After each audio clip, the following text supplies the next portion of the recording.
Hello guys, welcome and welcome back to my channel. I hope आप सब बहुत बहुत बहुत बहुत अच्छे होंगे। मैं भी यहाँ पे बहुत अच्छी हूँ। तो चलिए नए व्लॉग की शुरुआत करते हैं वहाँ से जहाँ से कल मैंने लीव किया था। तो मैंने कल जैसा बताया था कि हम नासिक पहुँच चुके, फिर हम इतना थक गए थे कि मैंने कुछ भी रिकॉर्ड नहीं किया। और ये नेक्स्ट मॉर्निंग का वेडनेसडे था और हम सब रेडी हो गए थे। और ये है मेरी बेटी, देखिए इनका अलग ही ड्रामा है। तो हम फिर तैयार वगैरह होके सब लोग और नीचे आ गए थे। फिर हम लोग बस स्टैंड के थ्रू तरफ जा रहे थे। तो मेरे होटल से बस स्टैंड थोड़ी ही सी दूरी, आधे किलोमीटर की दूरी पे था। और बस स्टैंड से हम लोग त्र्यंबकेश्वर दर्शन के लिए जा रहे थे, जो कि लगभग 35 किलोमीटर की दूरी पर था। और मेरे हस्बैंड का कुछ पूजा वगैरह भी था, काल सर्प के दोष वगैरह का पूजा था, जो मैंने रिकॉर्ड नहीं किया है वो सब के। तो हम लोगों को उसके लिए भी देर लगता। तो हम लोग जल्दी से निकल गए थे। ये सुबह लगभग 9 बजे के लगभग का समय है। देखिए हम लोग बस स्टैंड पे थे। यहाँ से टैक्सी, बस सब कुछ जाता है। हम लोगों ने 2 टैक्सी की हुई थी। और ये है मेरी प्यारी सी फैमिली, दीदी, जीजू, पंडित जी, मम्मा, पापा, बुआ, सब लोग थे। ये मेरी सिस्टर है जो मेरी वीडियो बना रही थी। और बहुत तेज़, लेकिन 9 साढ़े 9 बजे ही लग रहा था, इतनी तेज़ धूप है कि क्या बताऊँ। बट रास्तों पे अच्छा लगा। फिर हम लोग निकल गए थे। ये देखिए कितना खूबसूरत रास्ता था, पहाड़ों के बीच से जाना था। और ये जो ऊंचा सा पर्वत दिख रहा है, ये अंजनी पर्वत इसको कहा जाता है। कहते हैं कि अंजनी माता ने यहीं पर हनुमान जी को जन्म दिया था और यहीं से हनुमान जी ने छलांग लगा के सूर्यदेव को खाया था, फल समझ के जो खाया था यहीं से। तो यहाँ पे अभी भी इनके पैरों के निशान है। बट यहाँ पे चढ़ाई के 2 घंटे लगते, तो हम लोग नहीं चढ़ पाए थे, क्योंकि हम लोगों के 2 घंटे चढ़ना, 2 घंटे उतरना, इतना समय हम लोगों को नहीं मिल पाया था। तो हम लोग इनके नीचे ही, यहाँ पे पहाड़, इस पर्वत के नीचे ही उनका एक स्थापित मूर्ति रखी थी, उसको हम लोगों ने दर्शन कर लिया था। और फिर हम लोगों ने पूजा पाठ, जो थोड़ी सी क्लिप मैंने ऐड की है वो कराया था। ज़्यादा कुछ वहाँ का नहीं लेना था। फिर हम लोगों ने नहीं लिया। फिर हम लोग निकल गए थे दर्शन के लिए। ये गेट था, गेट से हम लोग निकल गए थे। और ये तीर्थ कुंड है, यहाँ पे कहते सारे तीर्थों का जल यहाँ पे रहता है। तो हम लोगों ने थोड़ा सा आचमन किया, खुद को शुद्धिकरण किया यहाँ पे, और कुछ पूजा के लिए उन्होंने दिया था यहाँ पे प्रवाहित कर दिया।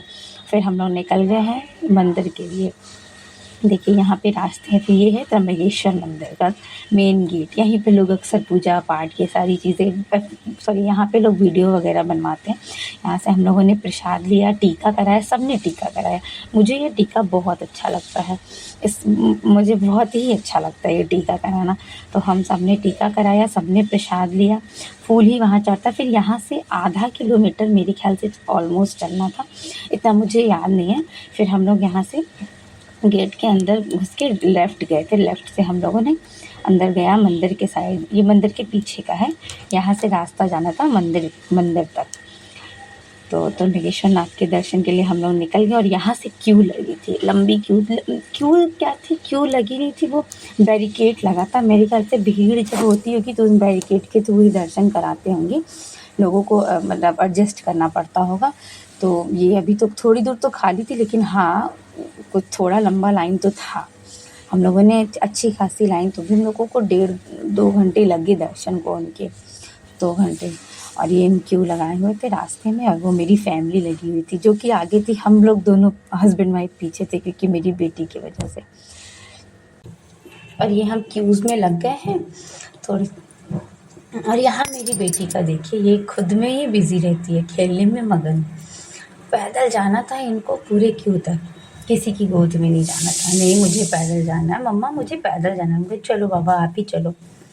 तो हम लोग अपने प्रसाद को लेके और चल पड़े थे। और ओम नमः शिवाय का जाप करते रहे थे पूरे रास्ते। इतना अच्छी वाइब्स आ रही थी कि मतलब भगवान के दर्शन करना सच अ गुड थिंग। और कहते हैं कि त्र्यंबकेश्वर नाथ एक ऐसा ज्योतिर्लिंग है इकलौता, जहाँ ब्रह्मा विष्णु महेश तीनों के एक साथ दर्शन होते हैं। यहाँ पे तीनों लोग एक साथ पिंडी के, छोटी छोटी पिंडी के रूप में वहाँ विराजमान है, कहते हैं ब्रह्मा। और ये यहाँ का गेट था, इसके अंदर नंदी बाबा थे, उसके बाद त्र्यंबकेश्वर नाथ का मंदिर था। और ये देखिए यहाँ पे वैसे लगा हुआ था, डिस्प्ले उसमें दिखा रहा था। हम लोगों ने अच्छे से दर्शन किया। और वहाँ अंदर जल चढ़ाने नहीं दिए, नीचे वो नीचे थे, ऊपर शीशे के थ्रू हम लोगों को प्रॉपर दिखाई दे रहा था, ये एक शीशे से है। फिर हम लोग दर्शन करके आ गए। लेकिन बहुत रमणीक स्थल थी। मन इतना संतुष्ट हुआ, कहते हैं कि यहाँ दर्शन मात्र से सारे ग्रह कट जाते हैं, कष्ट मिट जाते हैं। भोलेनाथ तो हैं ही ऐसे जो थोड़ी सी चीज़ों में खुश हो जाते हैं। फिर हम लोग दर्शन करके फिर बाहर निकल के हम लोग थोड़ा सा चाय वगैरह की, क्योंकि सुबह से हम लोगों ने कुछ भी नहीं खाया था और इनकी पूजा में और भगवान के दर्शन में हम लोगों को लगभग ढाई ढाई 3 बज गए थे। अब बिल्कुल थक सा गया था शरीर। हम लोग निकले और थोड़ा सा चाय और इडली खाए, क्योंकि लंबा सफ़र था, ऊपर से बस का ट्रैवलर हम लोगों ने बुक किया था। ट्रैवलर का था, डिस्टेंस कवर करना था हम लोग को ट्रैवलर से, और ऊपर से पहाड़ी थोड़ा सा, तो थोड़ा सा हम लोगों को प्रॉब्लम होती है। और मैं यहाँ अंदर आप लोगों को थोड़ा व्यूज़ दिखा रही। यहाँ की नक्काशी इतनी खूबसूरत थी कि बहुत बहुत अच्छा लगा, अद्भुत था। मतलब बहुत ही प्यारा मंदिर था ये।